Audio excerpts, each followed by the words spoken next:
आज फिर हम एक बार आपके सामने मनी बैंकिंग सिस्टम के विषय को लेकर उपस्थित हुए हैं। मनी बैंकिंग सिस्टम में पिछली बार हमने बात की थी मुद्रा के बारे में। मनी क्या है, मुद्रा की परिभाषा, मुद्रा के कार्य, मुद्रा का महत्व, मुद्रा के गुण दोष, एक बहुत इंपॉर्टेंट चैप्टर था। और आज एक और चैप्टर जो बहुत इंपॉर्टेंट हम लेकर उपस्थित हुए हैं, मुद्रास्फीति, मनी इन्फ्लेशन और मुद्रा संकुचन। तो आप देखते होंगे कि ये कई बार आपने नाम सुने होंगे कि मुद्रास्फीति, मुद्रा संकुचन, लेकिन आखिर होते क्या हैं? ये एक बहुत ही बड़ा एक हेडेक होता है सभी सरकारों के लिए कि मुद्रास्फीति और मुद्रा संकुचन को कैसे कंट्रोल किया जाए, क्योंकि किसी भी देश में कीमत स्तर बहुत ज़्यादा बढ़ जाता है या कीमत स्तर बहुत कम हो जाता है। ये दोनों ही स्थितियाँ देश की अर्थव्यवस्था के लिए खराब होती है और कई बार अर्थव्यवस्था इतनी ज़्यादा अस्वस्थ हो जाती है कि सारे देश का कहना चाहिए, आप देखें दूसरे देश जैसे जिम्बाब्वे वगैरह में एक बार कीमत से इतना बढ़ गया था कि उसकी पूरी हालत खराब हो गई। ऐसे कई देश हैं। तो ये हमेशा सरकारों के लिए हेडेक रहा है कि किस प्रकार हम इसको कंट्रोल कर सकें। ताकि ये होते क्या है उसके पहले हम बात करते हैं कि मुद्रा मूल्य स्तर में जो होने वाले परिवर्तन है, जो किस प्रकार से, तो चार रूपों में हमने इसको डिवाइड किया है। कौन कौन से? मुद्रा प्रसार और मुद्रास्फीति, इसको इन्फ्लेशन के नाम से जाना जाता है। मुद्रा संकुचन या अविस्फीति, इसको डिफ्लेशन के नाम से जाना जाता है। और मुद्रा संस्फीति या रिफ्लेशन और मुद्रा अविस्फीति या डिसइन्फ्लेशन। बहुत मिलते जुलते नाम है, आपको कंफ्यूज नहीं होना है, क्योंकि कई बार हम कंफ्यूज हो जाते हैं और इसी कंफ्यूजन में हम गलत लिख कर आ जाते हैं। मुद्रास्फीति की जगह अविस्फीति लिख कर आ जाते हैं, संस्फीति की जगह और कुछ लिख कर आ जाते हैं। तो आपको प्रेजेंस ऑफ माइंड, जैसे मैंने पहले भी बात की थी कि एग्जाम में आप भले ही सब कुछ पढ़कर आए होंगे, लेकिन जब परीक्षा, जब उस दिन जो क्वेश्चन आता है सामने और एकदम से आपका दिमाग, अगर आपका प्रेजेंस ऑफ माइंड नहीं रहा तो आप आता हुआ क्वेश्चन गलत कर देते हैं। तो आप ध्यान से देखिए, ध्यान से पढ़िए कि आखिर पूछा क्या गया है।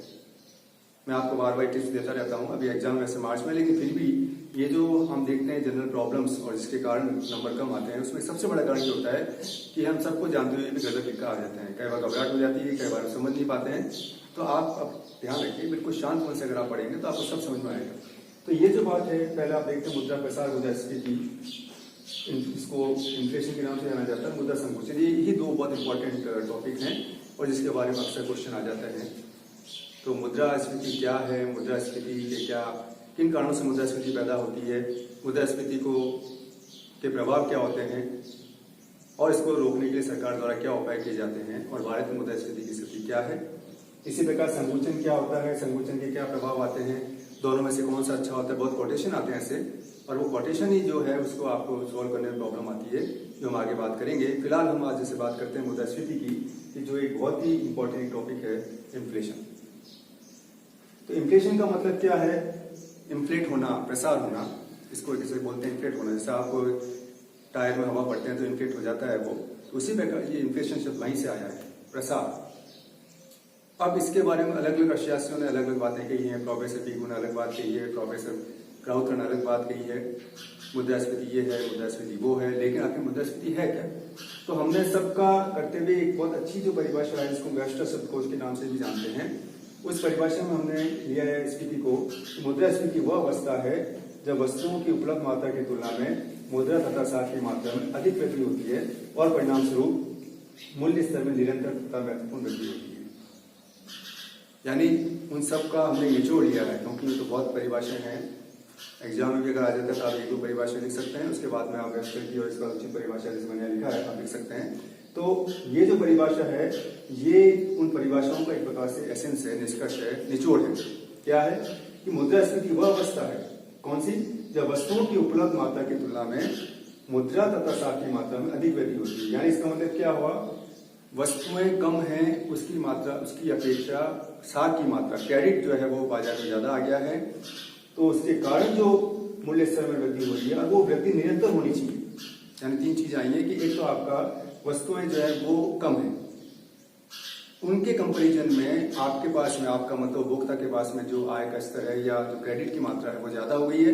वो क्या करते हैं, उपभोक्ता करते क्या है? जब आपके पास इनकम ज्यादा हो जाती है तो आप उसको खरीदते हैं वस्तुओं को, लेकिन वस्तुओं की शॉर्टेज हो जाती है तो नेचुरली सारा खेल डिमांड और सप्लाई का होता है। जब सप्लाई कम होती है, डिमांड ज्यादा हो जाती है, तो कीमत स्तर बढ़ने लगता है। ये सीधा सा अर्थशास्त्र का नियम होता है जो आप फर्स्ट ईयर पढ़ कर आए हैं लॉ ऑफ डिमांड में, कि जब आप कीमत स्तर क्यों बढ़ता है कि जब आपकी सप्लाई तो है कम, डिमांड हो रही है ज्यादा, तो ऐसी स्थिति में कीमत स्तर बढ़ जाता है। वही स्थिति होती है कि जब आपके पास में जब ज्यादा इनकम हो जाती है, आप क्या करते हैं, वस्तुओं सेवाओं को परचेज करते हैं, और वो जब इतनी मात्रा में होती नहीं है, तो ऐसी स्थिति में कीमत स्तर बढ़ने लग जाता है। और वो कीमत स्तर कैसा होना चाहिए, वो निरंतर बढ़ना होना चाहिए। कभी कभार किसी कारण से कीमत स्तर बढ़ गया, वो मुद्रास्फीति में सम्मिलित नहीं किया जा सकता। एक निरंतर वृद्धि होनी चाहिए, उसे ही मुद्रास्फीति में सम्मिलित किया जाता है। और इसी बात को हमने इसमें लिया है उचित परिभाषा के रूप में, कि जब मुद्रा की पूर्ति उसकी मांग से अधिक होती है तो कीमत स्तर बढ़ जाता है और मुद्रास्फीति की स्थिति उत्पन्न हो जाती है। यानी क्या, जब मुद्रा की पूर्ति, सप्लाई ऑफ मनी, उसकी मांग से अधिक होती है, यानी ये भी वही बात कह रहा है कि मुद्रा की पूर्ति जब बढ़ जाती है ज्यादा, किसी भी, एक चीज और है, आपने पूर्ति का नियम भी पढ़ा होगा कि कोई भी वस्तु की सप्लाई जब ज्यादा हो जाती है तो उसकी कीमत कम हो जाती है। और बाजार में भी यही होता है कि जब बहुत ज्यादा मात्रा में मुद्रा आ जाती है तो उसकी कीमत कम हो जाती है। सीधी सी बात है, कोई भी वस्तु जो बहुत ज्यादा होती है मात्रा में तो उसकी वैल्यू कम हो जाती है। ये हमारा एक रोजमर्रा हम देखते हैं, चाहे वस्तु हो, मुद्रा भी वस्तु है, और मुद्रा की जब बहुत ज्यादा मात्रा में सप्लाई बढ़ जाती है, आप देखते होंगे कि जो बैंक्स वगैरह जब बहुत ज्यादा मात्रा में क्रेडिट देने लग जाते हैं लोगों के पास में, बैंकों का दिया हुआ क्रेडिट लोगों के पास में आता है। वो लोग कौन से होते हैं, वो लोग हो सकते हैं उपभोक्ता ऋण के रूप में, उपभोक्ता लोन के रूप में लेते हैं, बिजनेसमैन लोन के रूप में लेता है, उद्योगपति लोन के रूप में लेते हैं, जिसको क्रेडिट भी बोलते हैं। वो सब क्या करते हैं, वो सब वापस उसको प्रस्तुत कर देते हैं। उपभोक्ता क्या करता है, बाजार में जाता है और वस्तुओं को खरीदने का प्रयास करता है। ऐसे इस प्रकार से उद्योगपति व्यवसाय भी करते हैं। तो जब बहुत ज्यादा मात्रा में सप्लाई बढ़ जाती है मुद्रा की, तो उसकी कीमत कम हो जाती है। तो वही बात उन्होंने कही है, तो कि जब मुद्रा की पूर्ति उसकी मात्रा से अधिक होती है तो उसका कीमत स्तर बढ़ जाता है और मुद्रास्फीति की स्थिति उत्पन्न हो जाती है। तो ये दूसरे शब्दों में मुद्रा की कीमत में कमी होना कीमत स्तर का बढ़ना होता है, जनरल प्राइस लेवल का बढ़ना होता है। तो कुल मिलाकर जो बात कही है हमने, इसका कॉन्सेप्ट की मुद्रास्फीति आगे है क्या, तो एक कंटिन्यूअसली बढ़ने वाला परिणाम होता है और इसके कारण बहुत सारे दुष्परिणाम आते हैं जब आगे पढ़ेंगे।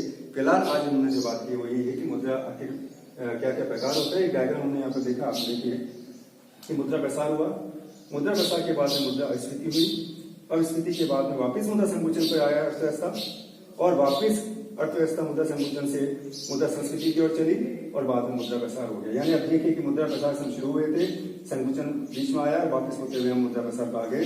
ये चक्र चलता ही रहता है और किसी भी देश में चक्र चलता रहता है।